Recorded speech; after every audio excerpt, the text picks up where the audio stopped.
Well, hello everyone, and welcome back to Crosswires, the technology podcast that talks about almost everything and has amazing guests. This week is no exception. We've got a truly amazing guest, and then we've got Alex from the Interface as well. Bloody hell. It starts, doesn't it, already? Got to keep the theme going. We've got the majority shareholder of Greg's with us. Alex Lowe. Alex Lowe, the majority shareholder. Do you get to be shareholder just by buying all their products? Is that how it works? I'm not going to dignify that response, James. Fair enough. Well, obviously, you all know Alex. Alex has been on the show so many times, and a genuine friend to the show, and a genuine friend to me and Jay. We spent far too much time together. Yeah. But this feels like full circle. This really feels kind of. I was thinking about this before we started recording, before I was getting ready this morning. Like, this feels surreal because our second guest is Jim. And Jim Starling. I'm going to get your name right one of these days. Starling. Being a national treasure, I thought you'd have it on the tip of your tongue, to be honest, James. But do you know? Well, your people did say to get the name right. Yeah, it's very important. Yeah, very important. Jim Starling from Definitely Not a Guru, but more importantly, in this case, Jim, you took my place on charging status. Yeah. And since then, the audience has grown by 10. At least 10. At least 10. Yeah, absolutely. No. So, Jim, I'm going to get you to introduce yourself properly in a minute, and we'll get Alex to do his plugs as well. But sort of, Alex, to set the scene, this is coming up nearly 3 years ago at this point. I joined a company, which we will not name, but all I'm going to say is, if you want decent charging, avoid a company that has a relation to Aladdin's mate. How's that for subtle? Does that work? Yeah, that's very subtle. Yeah, that's good, isn't it? Okay, yeah, too subtle. In fact, it's impossible for anyone to work out what you could possibly mean. There's a point to it, though, really, isn't there?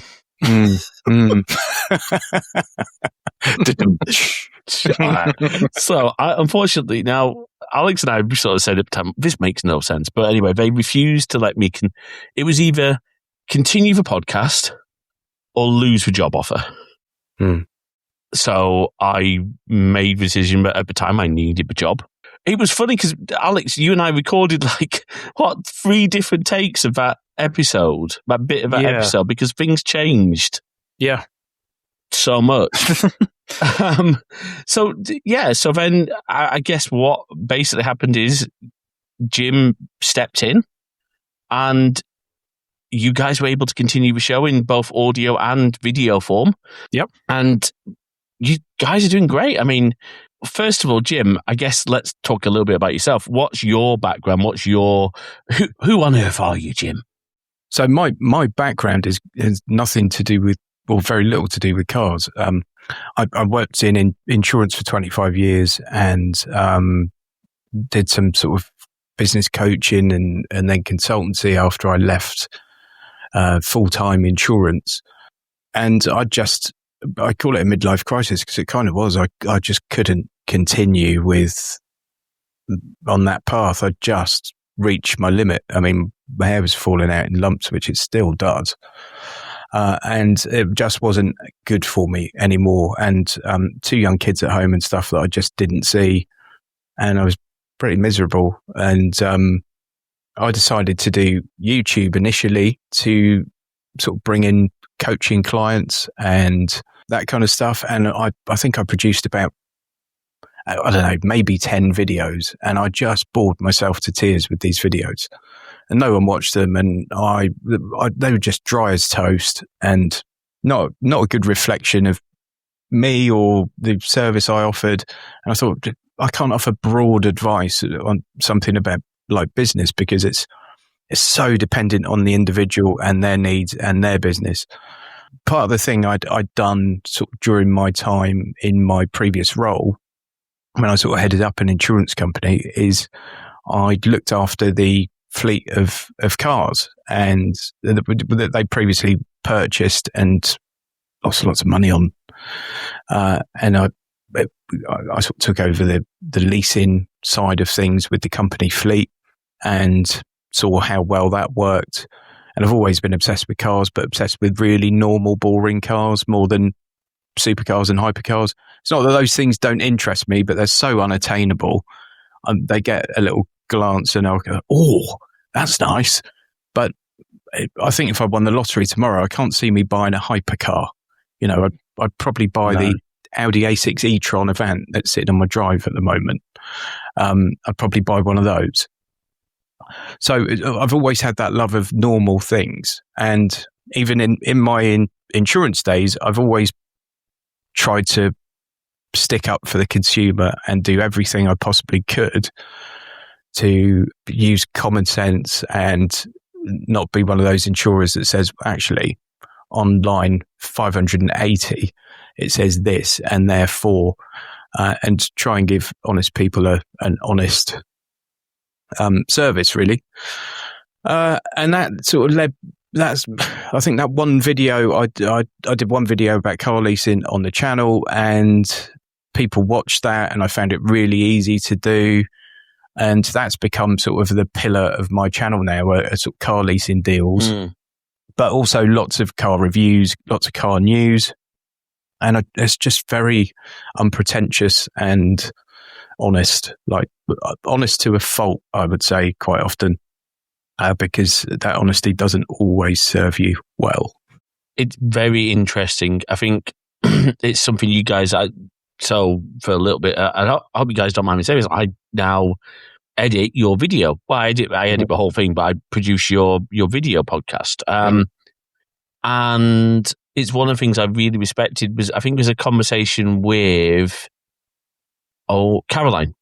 Yeah. Talking about that sort of that honesty and that integrity in YouTube. And it is something, and I say this to both of you because obviously, Jim, I've gotten to know you a little bit, obviously known Alex a long time. There is a breed of YouTubers who I think are genuinely honest, who are very transparent about when they've gotten things. And that to me makes a good YouTuber. I'm not going to criticize other YouTubers who aren't as transparent, but where my personal view is that I don't feel I can trust the content from those creators as much as I can trust it from someone who is, yes, they gave me this. No, like Jeff Geerling, who is an absolute nerd, is very clear. No, yes, they've given me this. No, they haven't seen the video before you have. They haven't had any editorial control over, what goes into it. And that, to me, makes a good YouTube video. And obviously, seeing your videos, Jim, and Alex's, there are reasons that people talk about your car. I remember talking to someone about the Renault 5. And I said, wonderful YouTuber, Alex. He says, from the interface, I've seen that review, really good. So people know. Yeah, no. All right. There you go. A bit weird. Yeah. Was he a heavy drinker, or was it just a casual thing? He was under sedation at the time, yeah. Brilliant. Yes, no, but so, Jim, I mean, obviously, I guess, how did you guys meet? How did you guys connect to start that? What has now become a genuinely even before I started editing, generally well produced and enjoyable EV podcast. So at the time I was doing Creator Spotlight. I basically finished doing that now. But I did about, I think, 30 episodes, potentially, maybe more. But I think I had a guest on that was in the automotive space. I can't remember exactly who. And then Jim either emailed me or reached out on Twitter. I can't quite remember which one. And I think you said you'd be an interesting guest, I think, which was very bold of you to say. But he is very bold.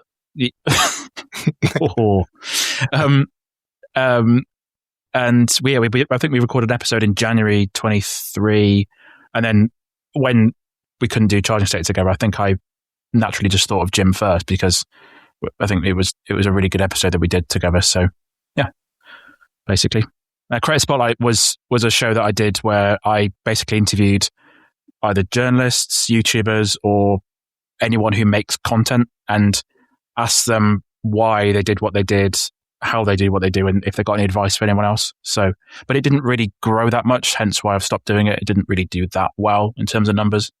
And do you know why I sent you that email? Go on. Well, I've never told you this. Oh, yeah? Oh, I don't think. We might have had a conversation. I don't know.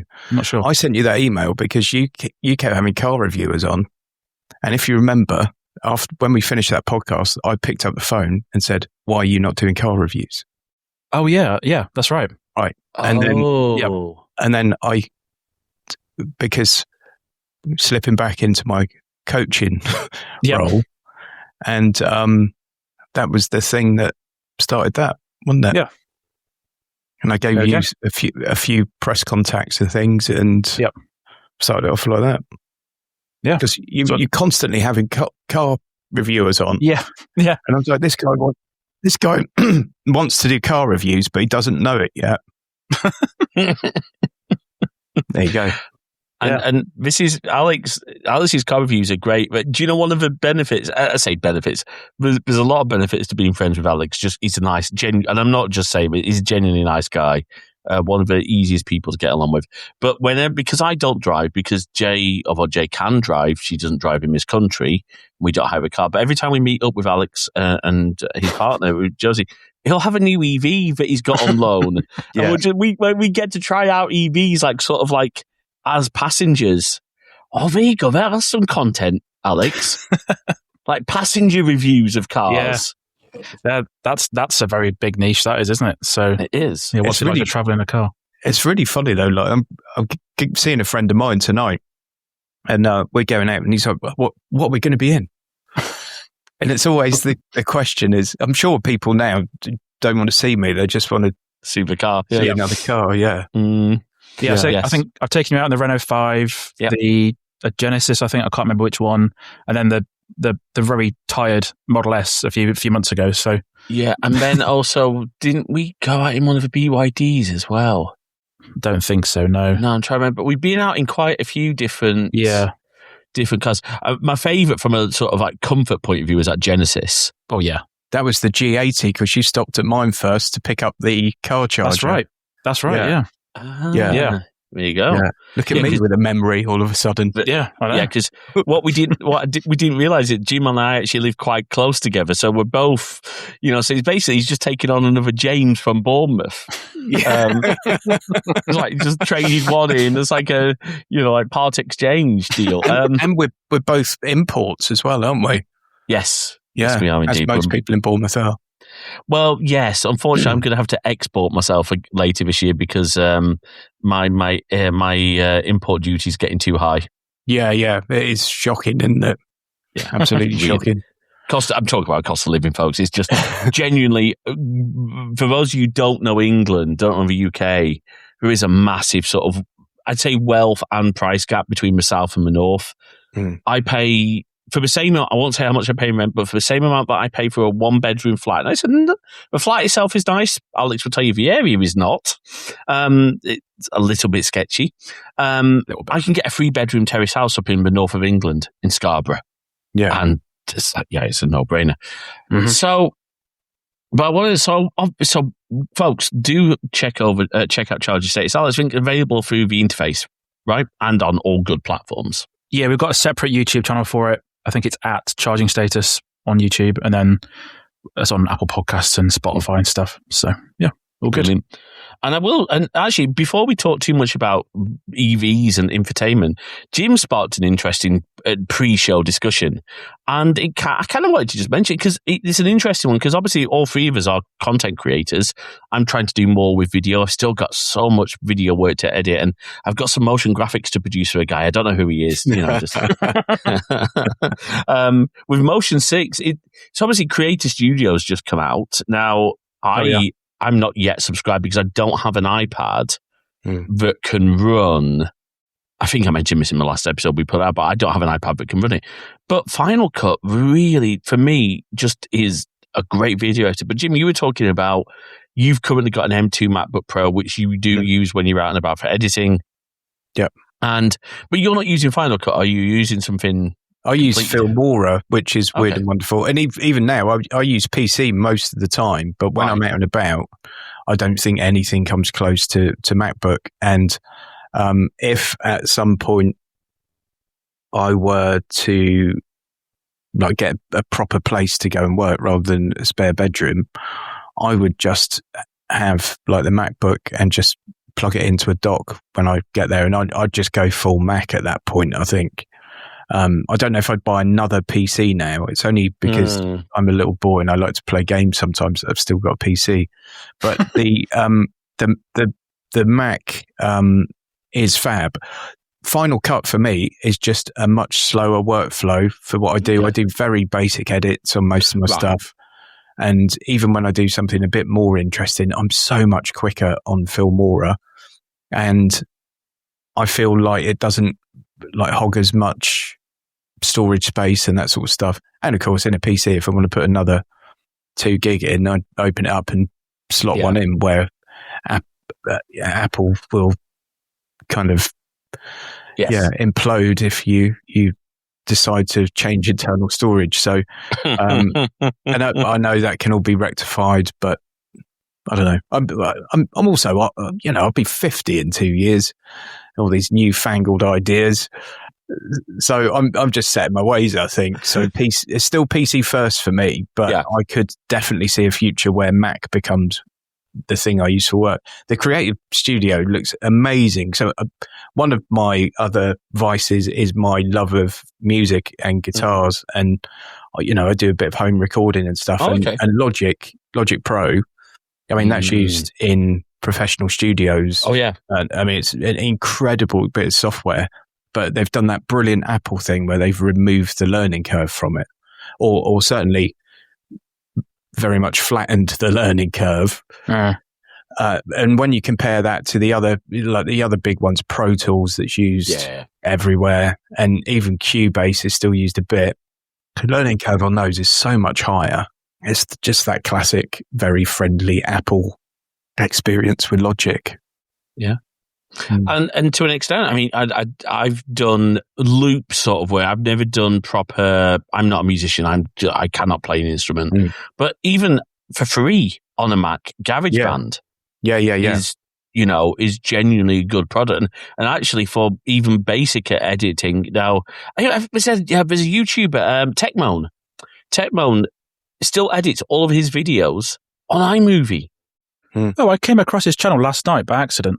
Okay, brilliant, isn't he? I was watching something about he was looking at a weird portable TV. Yes, great guy. And it's interesting that sort of step up from iMovie to Final Cut. They feel familiar when you go from one to the other. It's very much the same with GarageBand and Logic. Like you open Logic for the first time, and it feels like GarageBand, only there are a few more options to press, and it's just much more designed for your multi-channel interfaces, things like that. It's really, really good.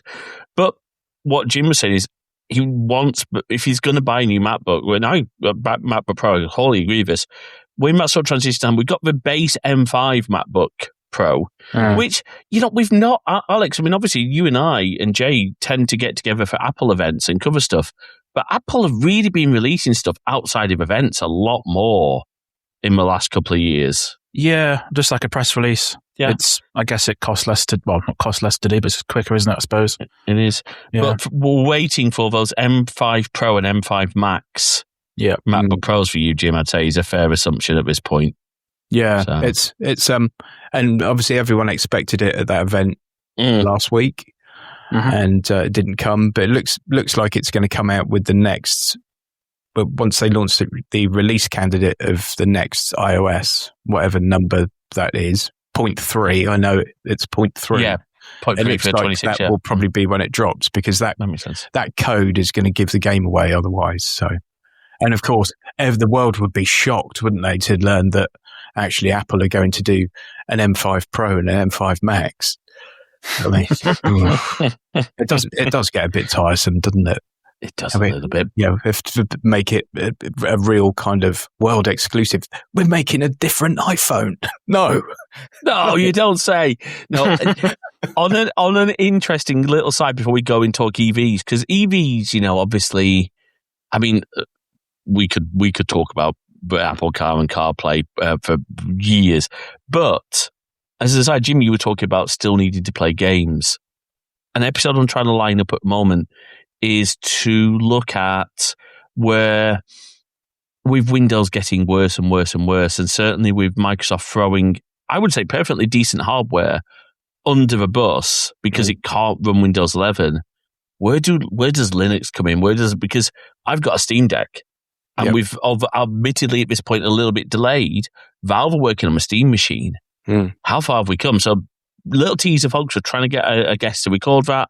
But let's talk EVs because I mean, one thing we're going to say is we are not in non-traditional crosswise fashion. We're not going to do too much Elon bashing in this episode. We got a lot of Elon bashing out in the last episode with Gideon Mayhew, so we're going to leave Elon alone for this one, and we're not going to say we can talk about Tesla as well, because actually there's something I want to talk to you guys about as we go through this, because obviously there's been some news from Tesla about where their market's heading. But let's talk the sort of general what's the word I'm looking for?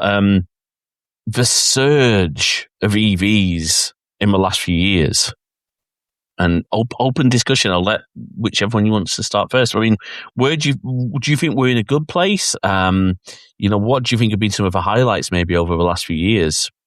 The prices have definitely come down. So I'd say probably 5 years ago, maybe a little bit more recent than that, the competition ground for EVs was maybe around 30 odd, maybe just under 40 grand. We're now starting to see a big flood of EVs that come in around 25 grand now.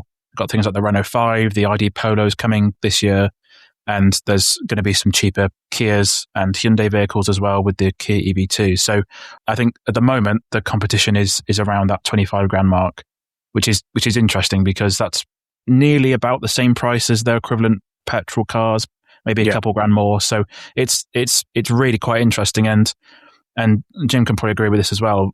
Driving small cars versus massive cars, it's way more fun and way more interesting. Yeah, it's definitely an interesting time at the moment. The really interesting thing, I think, is how with petrol cars now, so many of them have gone from what used to be a 2-litre petrol engine or a 1.8 or something. They've now got a 1 litre or 1.3 three-cylinder engine with a massive turbo on it. Yep. And just by design, those things are not going to make old bones in the way that a 2-litre engine would have, because they're working really hard. The turbos will go every so often because they've got this ginormous turbo that's taking up a lot of the legwork. And the driving experience is, although a lot of new cars are still great to drive with these 3-cylinder engines and everything else, it's not what it used to be. It's changed a bit, and everything's become a little bit more sanitized. And, there are really great reasons why that's happening. I mean, next week I've got a 4-litre straight 6 BMW coming in, and I know I'm going to absolutely adore that. But if I had the 120i from now, which is now a small engine, versus one from 5-6 years ago, actually on the mechanical side, that one would probably be the better car, the older one, and possibly the more enjoyable thing to drive. So it's like you've got a time when EVs are getting better and better and better and crazy good to drive, and at the same time petrol cars are just starting to come down on that side of things, right? And options are being much more limited. That's been quite a big turning point, I think. And I mean, Alex talking about the price of the cars there, and to go back to my car leasing thing, you can get a Vauxhall Frontera at the moment for 10,000 miles a year for 200 quid a month. And for a lot of people, 10,000 miles a year, they'll spend 200 quid a month on fuel. And I mean, if you do have the luxury of being able to charge from home, that's probably going to cost you £20 a month. Wow. So something like that, maybe 30 quid a month if you can do your charging on an overnight rate from home. And you're looking at a point where your car is costing you what your fuel used to cost you, essentially. And that's crazy. And people say, oh, why do people lease cars? They're throwing money away. And are you? or would you rather give it to the wonderful people of British Petroleum and drive around in your £5,000 banger, because £5,000 gets you a banger nowadays. Oh yeah. It's a really interesting time, and I think like the way battery technology is constantly improving, the network, the public charging network's getting so much better. Mm-hmm. It's getting faster. I personally think one of the biggest challenges we're going to have in years to come are whether all the cars charge too quickly. And actually it becomes, I want to plug the car in and then go and do this, like go and get some food, but I'm going to get a message to tell me to move the car in 9 minutes, and that's annoying. And it becomes like annoying that you have to sit in the car for those 9 minutes and then move it, or return to it after 9 minutes. I mean, we sometimes get that now, don't we, Alex, with some of the really fast charging cars. Yeah. I think we'll have to get to a point where you can actually restrict the rate of charge sometimes. Well, I think it'd be more to do with more destination charging. Yeah. Yes. Yeah. I think so. You charge somewhere where it suits what you're doing. So if you go to the cinema, just plug it in. Yeah, for a bit rather than using a DC one. And of course, the wireless charging solutions available now in the world. And when do they get rolled out? Well, indeed. Yeah. So, and actually, that's a really good tangent. Let's quickly take a little sidestep into some charging stuff, because I hadn't even thought about talking about this, but you two both make some really good points. And there's a lot of confusion around the different chargers. Now, wireless charging, I don't think we've really got wireless charging going on in the UK, unless you guys can correct me that we've got some trials somewhere. I've got no idea. There's only one car which has got it that I know of. It's the new Porsche Cayenne EV. Okay. And most people aren't going to be driving that. It's nice vehicle, really nice vehicle, but not necessarily within everyone's price range. As you say, with the flood, I think, again, that's the other thing I've noticed, the increase in particularly Chinese EVs coming, like the BYDs, the JQ. JQ. That's the thing. I'm learning how to pronounce EV names more and more as I edit their show. Like, I'm trying to put together all the different things. It's great. It's because I get to hear everything. I get to hear, I get to learn as I'm editing. It's brilliant. But in the UK, and I think kind of around the world, there's really two charging standards. There is AC. Now, technically speaking, AC is considered fast charging above 7 to 8 kilowatts is considered fast charging. Depends how you define it. Then you've got rapid charging, which is DC. Now, I think in the UK, the definition is fast is anything over 8 and rapid is anything over 40. Okay. That's the legal definition, because we've got all these new charge point regulations now. I'm not going to go too much into it because it's incredibly boring, but one of the biggest points of confusion I've ever come across, obviously in my time with charging company that shall not be named, because I was in customer service, and then I was in the sort of like the network performance team, so diagnosing faults and getting them repaired. AC chargers. So, as Alex mentioned, sort of destination chargers, or maybe a better example, guys, workplace charging tends to be AC. Yeah. Mm-hmm. We don't tend to do, some companies might do DC, but those are going to be anywhere from, again, 7 to a maximum of 22 on the charger. But the charger itself is not what's charging your battery. That AC charger is just providing power to your vehicle's onboard inverter. Yeah. And it's that inverter that is then charging the battery. Now, that means that you could be plugged into a 22 kilowatt charger with a vehicle that can only charge at 7 or 11 kilowatts. Mm-hmm. And that causes so much confusion. I guess a really good example of this is plug-in hybrids. Most plug-in hybrids will not charge beyond about 3.6 kilowatts, because we've only got tiny batteries anyway. But as Alex said, because I said, if you're going to do something like going to a cinema or going for a fancy meal, you're parked up at your nearest Greg's and you're dining. Got it. Got to get the Greg's digs in. You obviously want to be able to charge your vehicle, but you also want to be able to still do all your shopping. So in those scenarios, AC charging is probably okay. But then when you start going, you're on the motorway, obviously I've done a bit of motorway traveling with my family and with Jay. And obviously, I think it's fair to say GridServe have the absolute market on the motorway network. But their charges are insane. And then you've got these new charging hubs, the DC charging hubs. I'm going to highlight a company that I love what they're doing in the EV charging space, and it's BEV. I know, Alex, you've done some content with them. They're gorgeous chargers. Yep. Branded really well and good speeds. I mean, they're doing up to 300 kilowatt chargers. Yeah, I think so. 300, yeah. Now, let's just put something into perspective. What's your typical, even on a good EV, a full EV, what's the sort of higher end of a battery capacity on those vehicles? 100 kilowatt. Okay. So if your vehicle will support 300 kilowatt charging, because again, not every vehicle will support that speed of charging, but I'd say most new vehicles can support 300. Is that fair?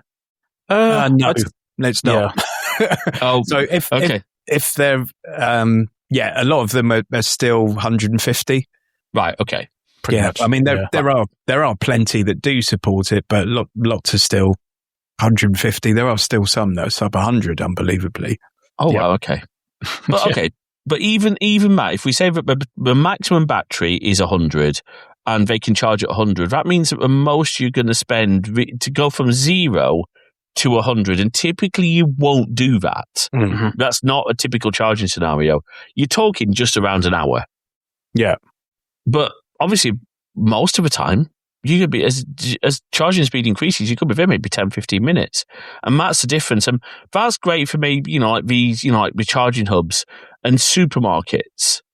I know a lot of the supermarkets are real, like Tesco. I think they were Pod Point. I think they're Pod Point. They use Pod Point, yeah. And I think those are only AC chargers.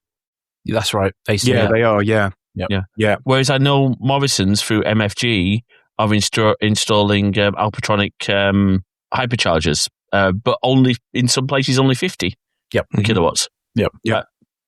And there is a reason for that, by the way, because a lot of people forget this. It's not just a case of having the charger capable of that. You've got to have the power grid in that space that's capable of it. And you've got to have a planning department that are not like 150-year-old cronies that spend most of their time outside barking at pigeons or polishing their mayoral chains and slapping themselves in the back. It's oddly specific, that is. Yeah. It's like I've had experience with local councillors in the past. Unbelievable. Yeah, what insight. Yeah. What is it they say? The most unsuitable people to be politicians are the ones that say, I want to be a politician. Indeed, yes. Yeah. Now, it is very interesting. I can't go into any more, but I've had to deal with councils in part of my role. So I do, I get you. Yeah, with this stuff, is it worth mentioning? It's interesting because what I try and mention in my videos now is when I talk about the charging bit, I always mention, it feels oddly repetitive now. I'm getting bored of myself saying it, but I mention what the port is. So this bit is the AC. You'll find this at motorway services, and then workplace, DC. And then I put the flap down and explain what the DC bit is. And it's interesting as we transition from petrol to electric. The electric stuff is more of a tech situation now. Yes, because typically, if people are dealing with their phones or I don't know, their computers or so, there may be someone else that can help them with it around in their life. Whereas when you look at EVs compared to petrol, cars are quite simple. Well, ICE cars in general, internal combustion engine cars in general. Yeah, the only mistake you can make really is putting diesel into a petrol and vice versa. I have done that before, but me too. I think I'm sure everyone who's driven a car has done that at some point. An ICE. I don't like using combustion engine cars. I'm not going to use the term ICE given world events right now, but combustion engine cars. But Alex makes an exceptional point because again, this has been my experience. So by default, when you look at a charging point, usually there's a little. So usually that will expose just the Type 2 connector, which is AC. But what a lot of people don't realise is there's a little flap underneath that connector, as Alex is saying. You have to take that out, and then that lets you plug in the big DC connectors. And that's just one of the things you have to get your head around. We haven't even mentioned the fact that there's 2 different voltage standards on EVs, and some of them can only handle a certain speed because the voltage of the charger. And how is average Joe supposed to deal with that at the moment? Do you know, I think the easiest way for average Joe to deal with it is don't buy anything with a CHAdeMO on it in 2026. Yep. Yes. And just when you get to the service station, open it up, plug it in, go and have a wee, come back, unplug it, go on. Next time you need a wee, stop, plug it in, go to the service station, and then get home and charge cheaply if you can. That's fair. And that's a great piece of advice. Oh, definitely on the CHAdeMO. CHAdeMO is such an interesting. It's a Japanese standard. It's a big honking connector. Did you guys know that in Japan, CHAdeMO can do feed to grid? Oh, really? Yeah. It can. Oh, what was it? I think Octopus were trialing something recently with that, and I think it only worked with CHAdeMO connectors. Oh, that's right, actually. Yeah, 'cause they had that. You had to, and the wall box was like $5,500. Yeah, I'm not sure what's happened with that. But no, I'm guessing there wasn't massive uptake when if you had to have a CHAdeMO wall box for $5,500. No, but interestingly, in Japan, it seems like they're moving away from CHAdeMO and using NACS instead. So NACS, the standard that Tesla use in America. Oh, but the North American charging standard. Interesting. All the Teslas in Japan use that standard, and now Mazda's signed up to use it in Japan. So, interesting. What about USB-C? Can we? I saw a meme. I saw a meme of that. I saw a meme where it was the charging socket had 50 USB-C ports saying just use USB-C. Yeah, but genuinely, though, that does make a good point, because actually, what we're seeing in USB-C is a push towards clear labeling. I know of the cables. Why do we not have that for EV? Yeah. I mean, I know BEV do really good work to make it very clear, like in big writing, what their charger is capable of. But that doesn't solve the problem of the connectors and what the car can take. So you almost need like because CCS is our European standard, right? It's what is used across Europe. And it's a big honking connector. I mean, they're heavy. Can I just say a word to, hopefully we haven't got any cable thieves listening, but can I just say a word about cable theft? Stop doing it. The cables are worth to you about 10 quid. Do you know how much work it is for a charging company to replace those cables? It is not easy at all. And it's expensive. Very. And we're talking multitudes of multiple thousands to replace the cables. Please just stop. Seriously, it's not good. And anyway, let's move on. But yeah, I think we need more transparency around charging speeds on vehicles, and certainly on chargers. But I mean, obviously, it shows like yours guys that are doing. I think, would it be fair to say though, you're attracting people who are already EV drivers, or are you seeing a mix? I don't think we're attracting anyone, so that's how we try to keep it, compact and bijou, by being as unattractive to the audience as possible. Well, that seems to work for me. I think we've got probably more people that have already got EVs or are at the point where they're going to get one. And I mean, but you listen to the show, James. If we talk about EVs for 10 minutes in it, sometimes it's a result. We usually spend more time talking about steak bakes and various other nonsense. But I think probably if you're listening to an EV podcast, you've either got one or you're already on the road toward it. I think me and Alex are both keen for people just to see EVs as cars, and for it not to be like this exclusive club. And we're also very, Alex has got a petrol car. I still like petrol cars. Yeah. And I think we want to just be open and honest about all this stuff rather than like be on team petrol or team electric. We both prefer electric cars, I think is probably fair to say now. Absolutely. I've got two. And if I got another car tomorrow, it would more than likely be electric. 98% chance it would be electric.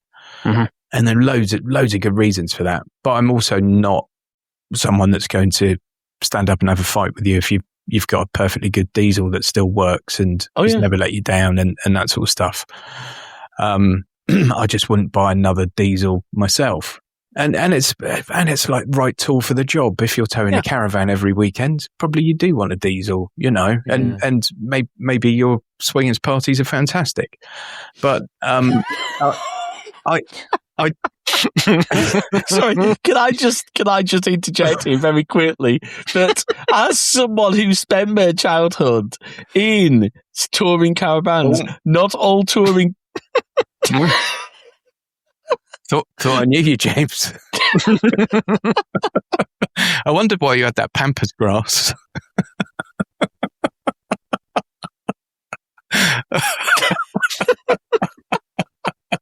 I knew this was. Not all people who have touring caravans are swingers. Admittedly, there's probably a good proportion. Just the vast majority. Well, okay. Oh my gosh. Ironically, it's quite genuinely. So we actually used to holiday down here in Dorset in our caravan at Wareham. Beautiful camps. No.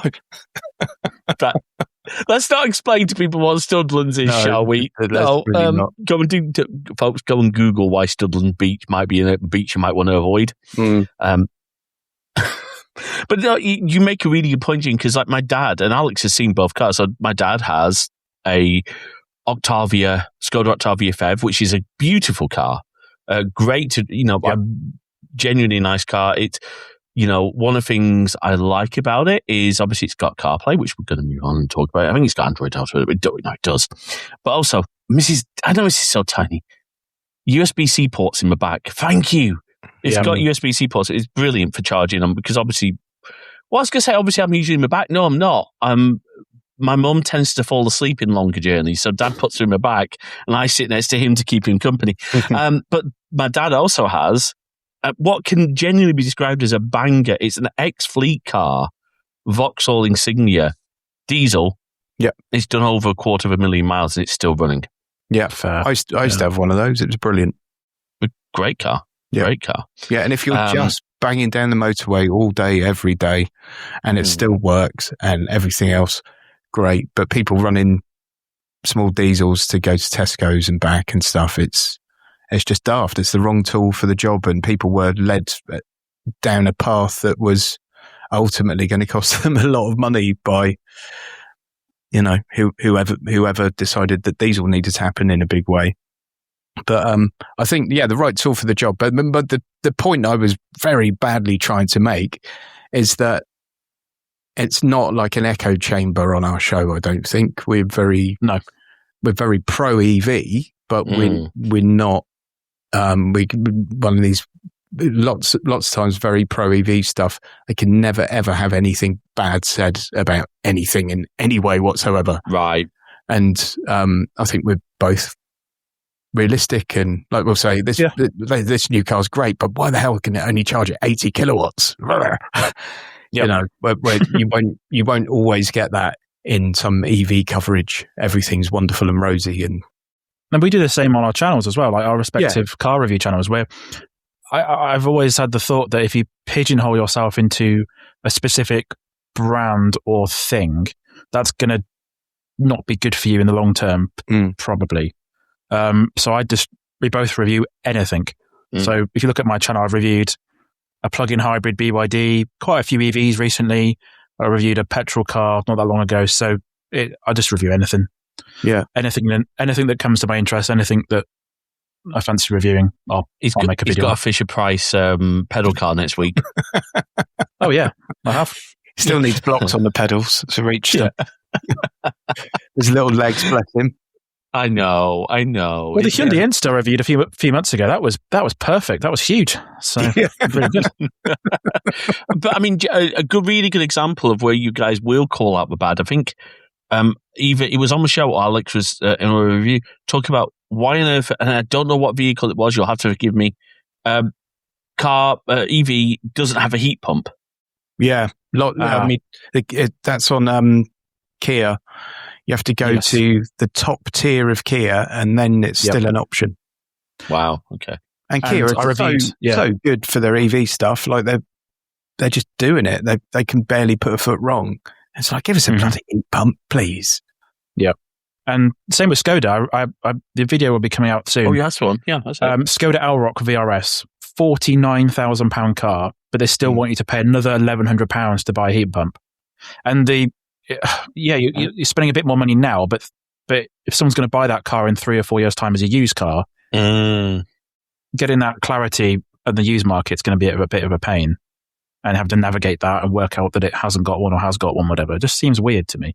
In our country, the temperatures are they just swing around the whole time, and one day it can be like -5 or whatever. So and I've recently driven an EV in -3, 4 weather, and the range wasn't. That was that Skoda. The range wasn't very good. No, so because it doesn't have that heat pump to help keep that. Yeah, yeah. So look, this is all really cool stuff, and obviously we're going to put links to obviously the charging status on both channels.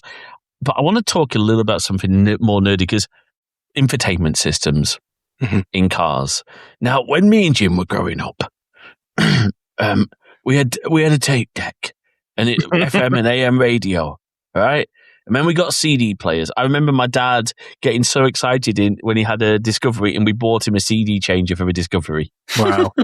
6 CD changer. And he absolutely loved it.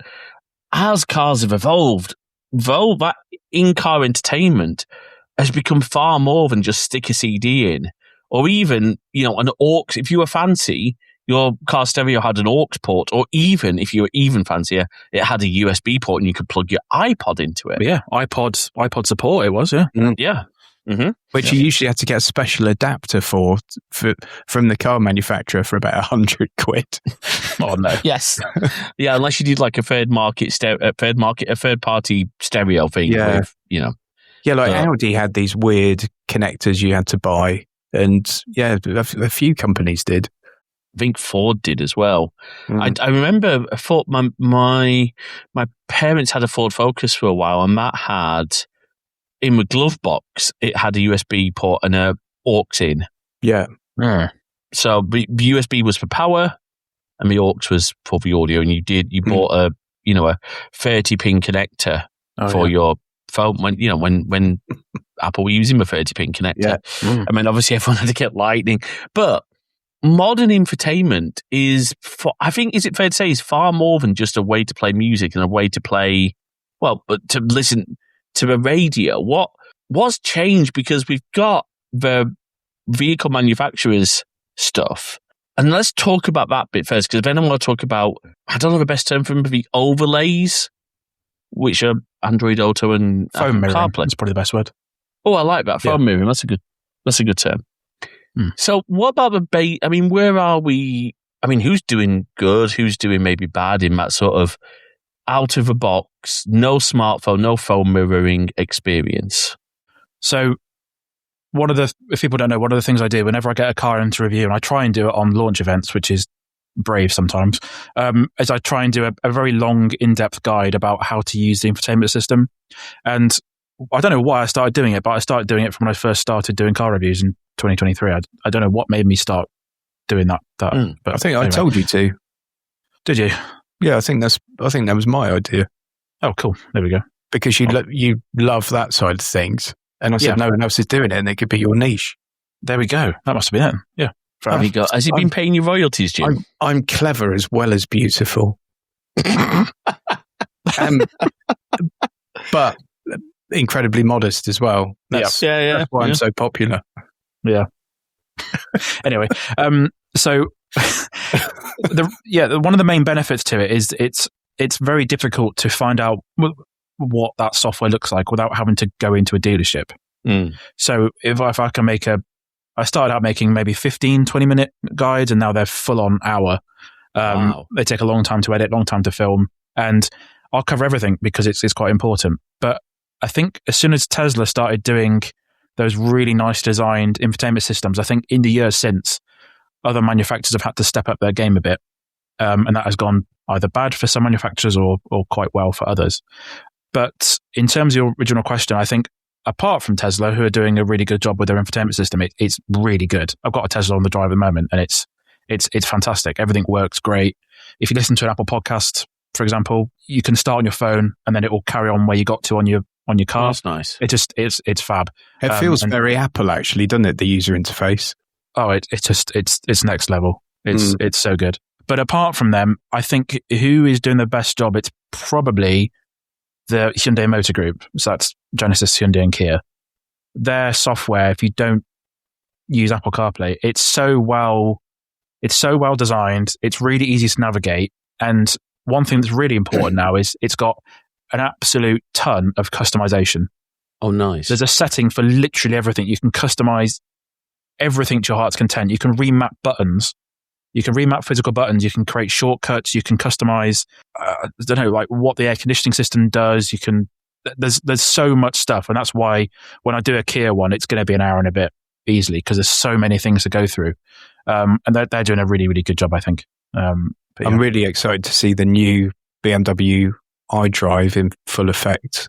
Obviously, with the iX3 launch is coming up, and that would be the first of the BMW new class vehicles that we're going to get our hands on. And I think that needs to be very, very good. But they've changed the game really, because the screen goes like all the way along the bottom of the windscreen. There's a very thin screen that goes all the way along there, plus the main infotainment screen.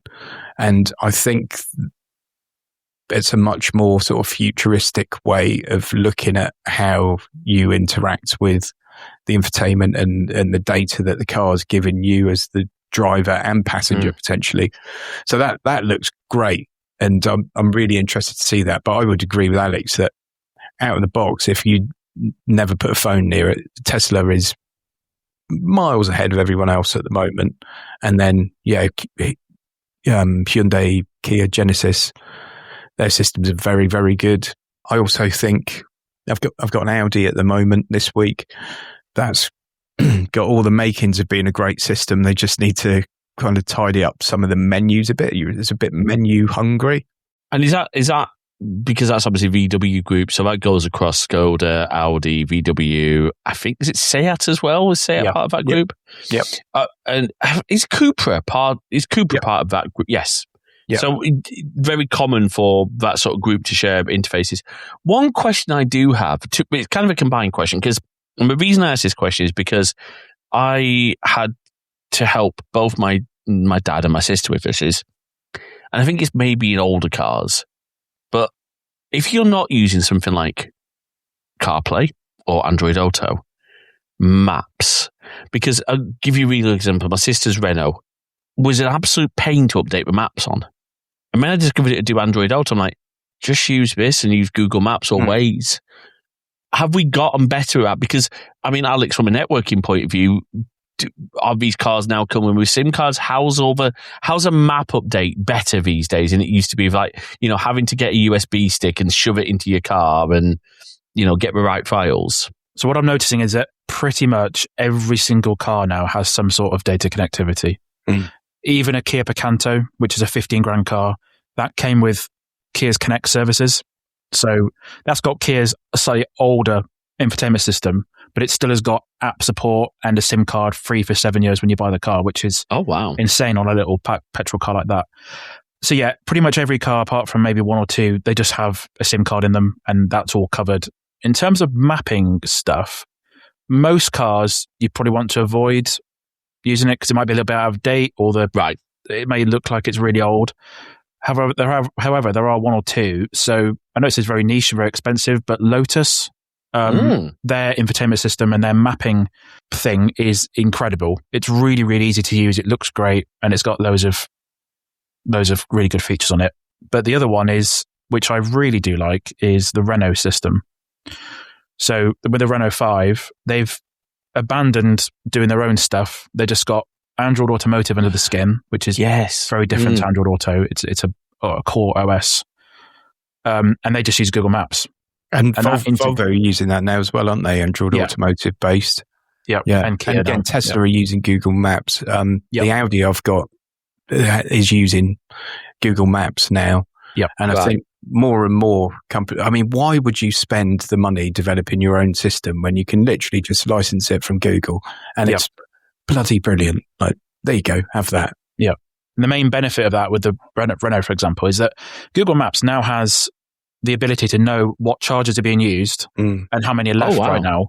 And with the Renault, I'm sure it's the same in the Volvo, you can pick your favorite charging networks on the car, plug in a destination, and very Tesla-like, it will route you through that whole experience, and tell you how long to stay there. And exactly. Oh wow, it's genius. That's really interesting because historically, I can only speak for the CPO I worked for. We would tell people to avoid looking for chargers on Google Maps and instead use something like ZapMap. Yeah, because the data was so old and it wasn't getting that crowd. Because ZapMap is crowdsourced. Sorry, wrong. Crowdsourced. And I'm a big fan of ZapMap, but the fact that Google Maps is now doing that integration to know, and I think part of that is because of the whole, I think it's called OCPI, but it's basically the data coming from the CPO, by I say, charge point operator. Is that. So, this is your charging companies like BV, Instavolt, all these good charge point operators. But it's really interesting to hear that. And Android Automotive, as you said, is not just a phone mirroring experience, it is a whole car OS. Which, Alex, am I correct? That's kind of what Apple are pushing for with CarPlay Ultra. Or is that a different thing? It's a little bit different. Okay. Yeah, a little bit different. So Android Automotive is literally like the Mac OS or Windows. It's the core OS of that infotainment system, whereas CarPlay Ultra is a more extreme version of a phone mirroring system. But it will take control of certain things, but it won't replace anything. A hell of a lot, won't it? Yeah. Yeah. Okay. Yeah. But it's not an OS level. It's not the car OS. And fun fact for everyone's thinking, Alex says Mac OS or Windows. That will be because Android by its very nature is Linux based. Your car will be running Linux. So there's going to be so much cool open source stuff under all that Google stuff, which is awesome. I love that fact. Maybe we'll be able to sideload RetroArch or something into it and retro test. No, it won't be. But Retro 5. Here you go. The Renault 5 with RetroPie on it. I love that. Yeah. You could run a Pi hole for ad blocking on your car. Yeah. I love that. So, hey, Alex, you know what's next, right? A genuinely joke. I think, we're going to see this at Unify World Conference in April. Unify car. That'd be quite cool. Yeah. So that's really good. It's great. Yeah. Because that would be my thought as well, is why bake your own map system when you can license? And if you've got good connectivity, and you're very blessed in this country that most of the country has half decent phone signal. Maps don't use that much data. And I assume most of these vehicles, Google Maps, you can actually download this offline. Sometimes, yeah. And what's interesting actually is that I mentioned Kia a bit earlier. Their PV5, their van, has got Android Automotive under the skin. And the main benefit of that for them is that because you can turn that thing into like a chassis cab, for example, the fridge on the back. They were telling me that instead of having a separate screen in the cab for running that fridge, there'll just be a separate app on the screen that you can download. Yeah. And because we'll be able to interface it with it through effectively like the serial connectors would go with the data connectors between. Oh, that's cool. Yeah, like you could have delivery on there, Uber if you got the passenger version of that van, and the sky's the limit with that thing, really. So, and also when you start thinking about camper conversions and that kind of stuff, my days, yeah. I mean, it opens up so many different options, doesn't it? If you've got something where you can just download an Android app. Yeah. Well, imagine a camper that. I mean, I know that VW don't use Android Automotive. No. But imagine if they did, and we got a full camper version of the ID Buzz. That would be good. It'd be really cool. Yeah. Let's talk then about the phone mirroring side of things. And realistically, there's two, as far as I'm aware. Well, two main ones. There's Android Auto, which they've got Android phone. I set it up for my sister. It's pretty good. Is it? Yeah. Okay. Yeah, it's not bad. It's, I think obviously it works well. She's got Google Maps. She's got Waze. I was quite impressed how well it worked on because the screen in that, I forgot what she's got. She's got, is it a catch or a capture? She's got a Venno either way. It's an older one, but it's not like full vertical, but it's a portrait screen. Yeah. Whereas I've never really seen CarPlay fit that well, unless I'm wrong. But my experience of CarPlay has always been landscape screens. Yeah, CarPlay only supports landscape. The funny one is the Mini. So the new generation Mini's got a round screen, and it literally it's just a rectangle inside the round screen. You've got a square box in the middle of it, haven't you? Yeah, which it does look weird. It does. That screen in that Mini, though, oh my Lord. It's the world's round circular OLED screen. OLED. Yeah. Oh, wow. In a car. It's mad. Yeah. I think it's the world's first circular OLED, but it happens to be in a car. That's right, I think. Yeah, cool. I think so. It's mad, isn't it? Yeah. I like the idea of that. I mean, look, Mini is such an iconic car, and I like the idea of it doing something because that's a BMW group car, if I remember correctly. I think. And I mean that new electric Mini is just glorious. I love that thing. It honestly, I went for the launch of that and spent a few hours with it, and it oh God, it was wonderful. I loved it. There's some really good lease deals on those right now as well. Yeah. So, yeah, there you go. And Jim can point you in the right direction through many of his sponsors. Yeah, he can. Yeah, absolutely. So, my dad's, my experience with CarPlay has been my dad's vehicle. I will say I've seen, and I guess it's down to a combination of the vehicle itself and maybe the phones. My experience has always been that wired CarPlay is far superior to wireless, but I don't know if that's just the vehicle. Yeah, it does seem to depend. It does depend on the vehicle. Some systems, when they're wireless, are a bit laggy. The frame rate drops down quite a bit. But I think it just depends on what they've used, because CarPlay is actually not really using Bluetooth. He's using Wi-Fi. Some will disconnect occasionally as well, won't they? Sometimes, yeah. Yeah. So I guess it depends what they're using for that, because obviously Alex and I know a fair amount. I guess it depends what they're using, but probably I'd hope most are using 5 gigahertz, but it has to be 5. Yeah, it has to be 5. Yeah. Okay, right, that makes sense. If they've cheaped out on chips and connect and different things like that, it has a different experience. But yeah, some cars have a very smooth experience, but some are just a bit laggy. Gotcha. And also, if you've got your phone on the wireless charger, that thing gets hot. Then it it drops the frame rate down as well. So interesting. Quite a cool thing with a lot of the new Chinese cars is that they'll generally have 50 kilowatt wireless charger for your phone. 50 kilowatt? 50 watt. 50 watts, 50 kilowatt. That would be impressive, wouldn't it? Very impressive. Your phone would be melted in about 0.2 of a second. 50 watt wireless chargers, but they have cooling built in as well. So they have a little vent that kind of faces up. So it keeps your phone nice and cool.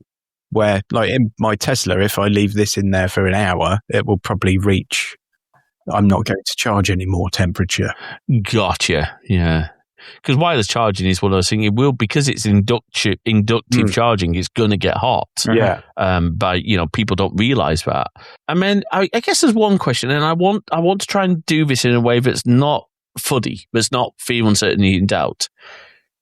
And I think I'll ask a question: is there a case to be concerned about the software in your Chinese import vehicle, your Chinese-made vehicle, in terms of your data and your security? Is there a case to be concerned about that, or is that just people trying to stir things up? So I know that there are cars that would have been bought to the UK by Chinese companies already had their systems not been Huawei. So the answer is yes. Oh, so potentially. So there's a lot of cars in China which use Huawei tech under the skin, because it's quite advanced. But how many? My sort of retort is always, and those are not coming here at the moment because we don't like Huawei as a people. evidently. And MOD sites don't allow a lot of Chinese cars onto them. Oh, of course, yeah, makes sense. Yeah, so there's that to bear in mind. If you work for the MOD, don't buy yourself a Chinese car at the moment if you want to take it to work. But my retort to all of this is how many products you have that are connected to the internet are Chinese or contain Chinese components or were manufactured in China, and it's all of them pretty much. Oh yeah, and I, obviously, James, with your caravan, you probably lead a wild and interesting life. But I lead a very boring life, and I'm not. I know a lot of people are very, very precious about their data, and I totally get that. I'm not so much. Okay. I mean, I don't want to get hacked, and I don't want all that. But if someone's tracking where I move, I couldn't give a toss. I mean, highlighting my days. I do the school run. I might pop into Tesco Express on the way back, and then 3 minutes later, I'm back in this room making boring YouTube videos for people to not enjoy.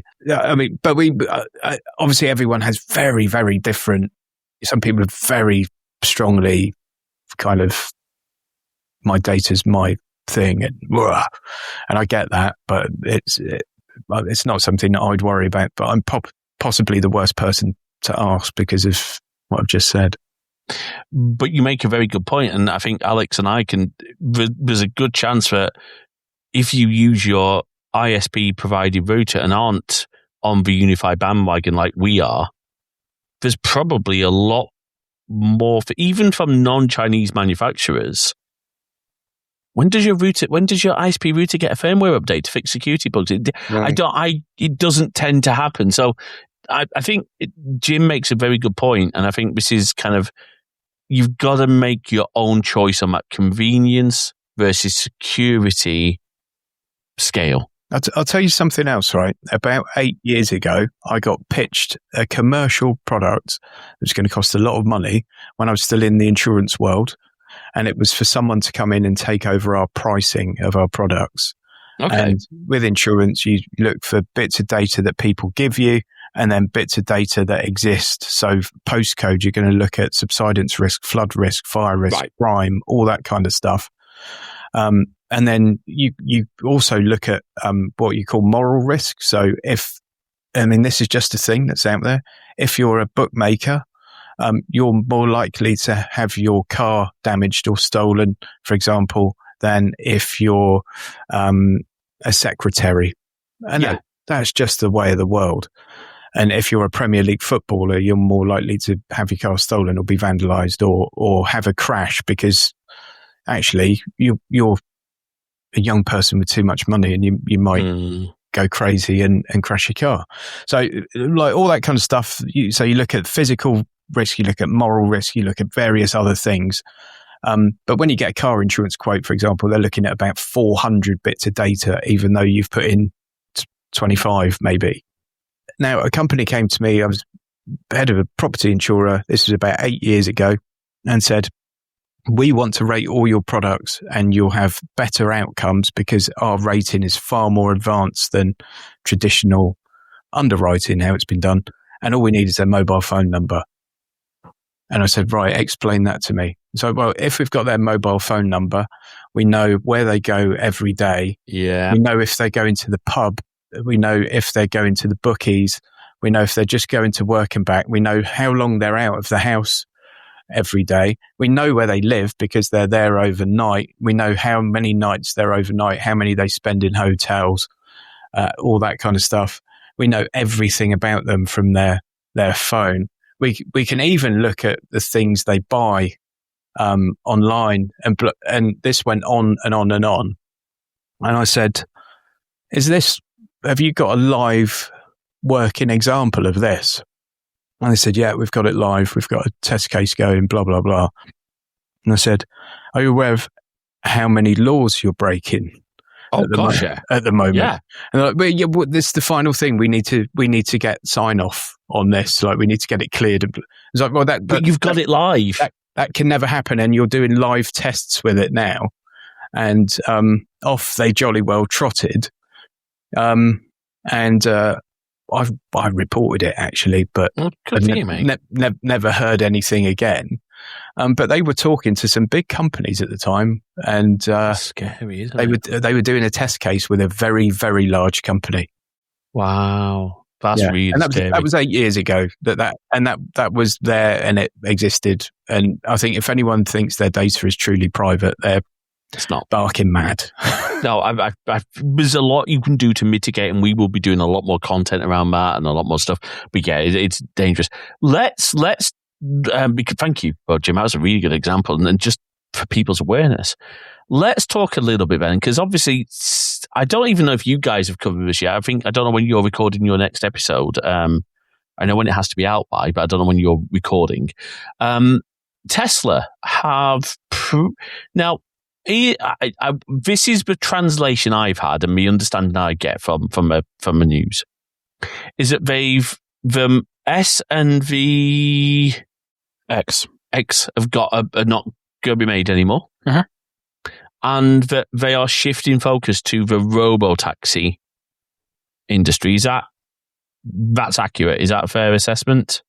Yeah, I mean, it seems like they're planning for when people no longer drive the cars themselves. And I over in the Munich show in, when was it, September, October? September, yeah. Yeah. I was talking to XPeng there and sat through a presentation there, and XPeng are already talking about when they no longer make cars for people to drive, and they're looking at robots and flying cars. And then I was in China in October with Chery, and they were talking about in 15 years when they no longer make cars with steering wheels and personal assistance robots. And everyone is talking about personal assistant robots and less about their future being in traditional cars. Very interesting, because as many of you know, I can't drive because of my eyesight. And I think from what I understand, this is what I've looked into what I would need, what level of autonomy I would need to be able to have a vehicle. Not to drive one, but to be able to have one that's my own and not under my control, but that will be my vehicle. And I would need, I believe, level 5 self-driving is the term. Mm-hmm. So fully no human being required for intervention. And there are vehicles that can do that, but they are not fully licensed yet certainly on UK roads. So I don't think we're at a point yet where you could go down to your local Skoda and say, "Oh, have that self-driving Enyaq or a new whatever." You can't get that yet. Yeah, that's right, in the UK, but elsewhere you can. So, they've just had CES in Las Vegas. If you'd have been lucky enough to go to that, you could have got a little box that turns up outside. You tell it where you want to go on your app, much like Uber. 2 seats facing 2 seats. Oh, okay. A bit like one of those Heathrow pods, if you've ever seen one of those. Terminal 5 Terminal 5 pods. Middle doors that come out like this, close up again. I think it's called a Zoom or something, the one in Vegas. Sure, yeah, I think so. I think I've got it completely wrong, but and then off you go. And you've also got, like in LA now for several years, they've had the Waymo taxis, which is your Jag I-Pace, and the steering wheel's still turning round and everything, but there's no one in the seat. They've got autonomous delivery robots and all kind, like little shopping carts that go along the pavement. And this stuff's been around in LA for years now. This is true. The full self-driving Teslas have been around over there for a long time. And certainly in China, full self-driving cars are now commonplace, really. You make a point. And they don't have that same restriction that we have in the UK where... It's coming. It's coming. Yeah. I was at an event recently where there was lots of nods and winks of, we think this year's the year. And I think there's a lot of testing going on around London at the moment, which is a good place to test because it's impossible to drive there. So, well, yes. Although I'm just going to say, and Jim will know what I'm talking about more than Alex will, I hope. If I get a self-driving car, it has to come with Robert Picardo's voice as a Johnny Cab. I want a Johnny Cab. It would be great. Johnny Cab. I don't know if everyone knows that. I don't know how much. So, Johnny Cab the model of the person and the voice is an actor called Robert Picardo, who is the holographic Doctor in Star Trek Voyager and Star Trek Starfleet Academy now. So it's the same guy. And that for me, just I didn't know that. There you go. I'm a massive Star Trek nerd, so I'm just a nerd in general. To be fair, help me all. Well, in different ways, right? I mean, exactly. It's a really good point. I think one of the things I would say is this has genuinely been a great discussion. I think we've hopefully dispelled a few myths. I think there is so much positivity in EV space. You talked, though, Jim, about being able to charge cheaply at home, and I just want to sort of quickly touch on that. Is that there are some great... I mean, I think we've mentioned Octopus multiple times in this episode.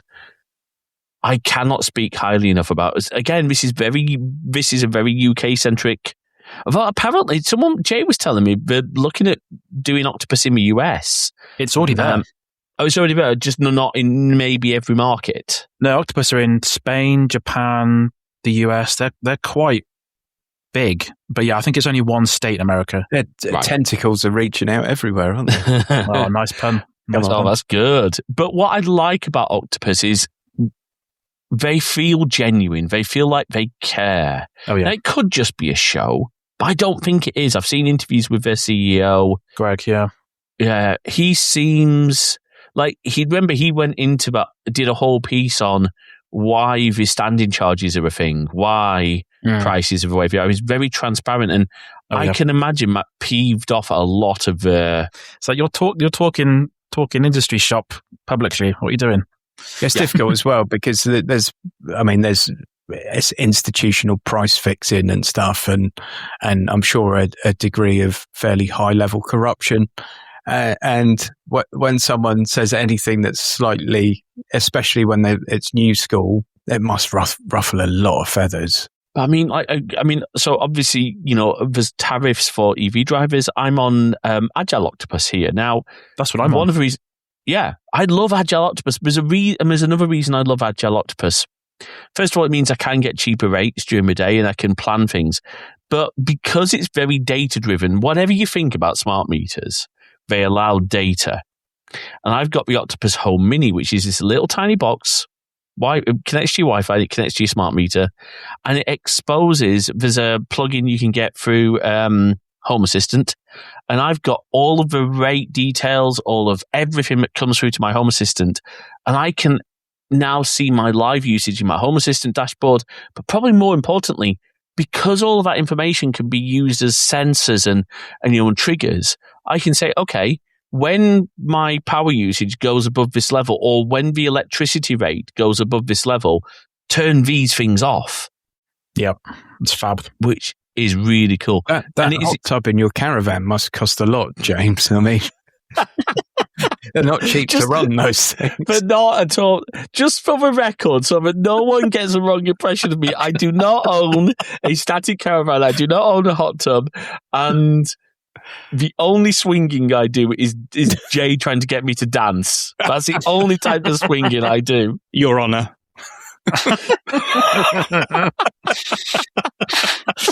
This Persian, my gosh.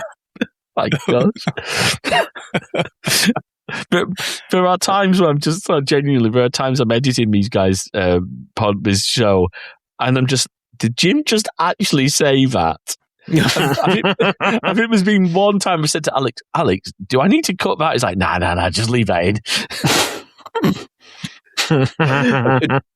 Yeah, I need to control myself at times. Do you know what? That just made me smart. No, every time I think of our caravan holidays, all I can think about now is that episode of The In-Betweeners with Jay's dad. Oh, yeah. Not my Jay's dad, but Jay, played by whatever is James Buckley. Yeah.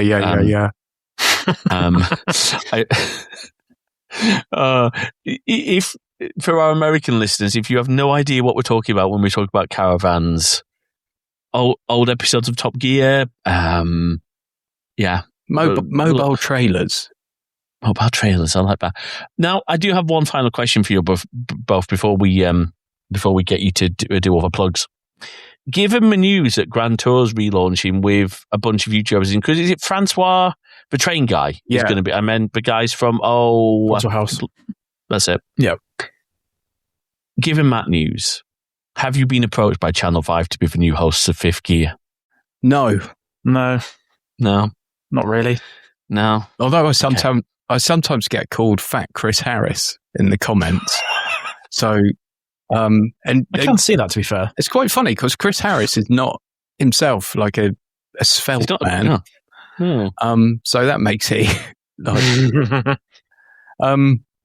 no, but haven't been approached for that, and nor will we be. No. That's I was going to say, because some people could say Alex LeBlanc, Matt LeBlanc. Alex is a less funny Matt LeBlanc. It's got those film star looks. That's for sure. Absolutely. Yeah. No. If you squint. Yeah. Just start every episode. How are you doing? And I'm often mistaken for a young Jennifer Aniston. So, regularly, actually. It's the hair, I think. Absolutely. You know, but I mean, but Rachel's really developed. It's become much more of a thin style. It's good. Yeah. On that revelation, Jim, do you want to tell people where we can find your content if we're brave enough? My YouTube channel is definitely Not a Guru, and my website is notaguru.co.uk, and then you can find me elsewhere if you try hard enough and have low standards. Right. Okay. Good to know. Good to know. And Alex, obviously, you've been on the show so many times, but where can people find, for obviously your own content, and then where can people find Charging Status as well? Oh, yeah. So you can find my website, theinterface.uk, some automotive, sometimes ubiquity and technology news on there when I can find the time to write stuff. And then my weekly car reviews are over on the Interface Cars on YouTube. That's all good fun.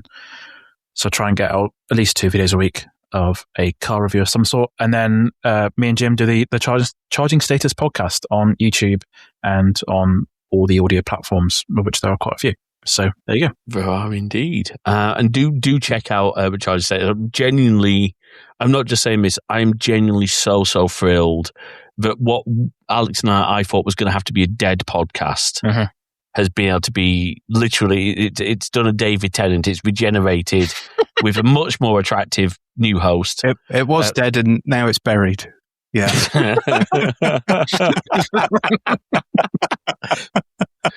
Go and subscribe to the Interface so that they actually get their numbers above 3. Okay, go on, folks. Do you know what? No, genuinely, joking aside, it's really interesting because I've done podcasts many years ago where you used to, hundreds and hundreds of downloads an episode was just the accepted norm. It's not anymore. And as an encouragement to anyone wanting to start a podcast, do it. If you want to talk and you think you've got something to say, there will be someone to listen. But even if it's just to enjoy sharing your thoughts, do it. Yeah, that's the thing. It could be a therapeutic thing or something you do for your own entertainment or something you try and do to, I don't know, make a profession from. But yeah, just crack it. I always say the same thing with YouTube. Just do it. Like, if no one watches, who cares? If you're having fun, crack on. And you can start off with, genuinely, if you've got a good iPhone, a good Android smartphone with a good camera, start with that. You do not need to invest thousands to start with. And with the only thing I would say, final thought, if you are going to do content, just invest a tiny amount in a decent lav mic or a decent 100% mic. Yeah. Oh, yeah. I cannot I mean, yes, it's a little bit more, I'd say it's not unreasonable, but for me, the best bang for a buck right now is the ones Jay and I use, the Rode wireless micros. They're about £100. You get 2 mics. Alex has seen me. You get 2 mics. You get a little USB-C dongle, or you can get a lightning one still. And the new one comes with a camera adapter as well. So you can get for 100 to 150 really high quality. I mean, this is a Rode mic, really high quality mics. Give it a go. It's worth doing. I'm really glad to be in a place now where we can focus on content creation again. And we got some really great stuff coming for Crosswires. Do check out the live stream. I mean, I'm streaming tonight. Not that it will be tonight for you when the episode comes out, but as we record this, I'm going to be playing some of The Last Caretaker tonight, which is an exceptionally good game. And of course, check out all our Twitch streams, crosswires.net/live. Thank you, Alex. Thank you, Jim. We'll definitely have you guys on again, I think. We'll see. We'll see how many complaints we get about Jim's caravan insinuations. We'll roll that outro. Thank you, everyone. Take care. Cheers. Thanks for listening to this episode of Crosswires. We hope you've enjoyed our discussion, and we'd love to hear your thoughts. So please drop us a note over to podcast@crosswires.net. Why not come and join our Discord community over at crosswires.net/Discord. We've got lots of text channels, we've even got voice channels, and we've got forum posts for every episode that we put out there. If you're a Mastodon, you can also follow us either by heading over to wires.social or just follow crossed@wires.social. If you'd like to check out more of our content, head on over to crossedwires.net/YouTube for all our videos, and keep an eye on our Twitch channel at crossedwires.net/live for our upcoming streams. If you like what you heard, please do drop a review in your podcast directory of choice. It really does help spread the word about the show. And of course, if you can spare even the smallest amount of financial support, we'd be incredibly grateful. And you can support us at ko-fi.com/crossedwires. That is ko-fi.com/crossedwires. Until next time, thanks for listening.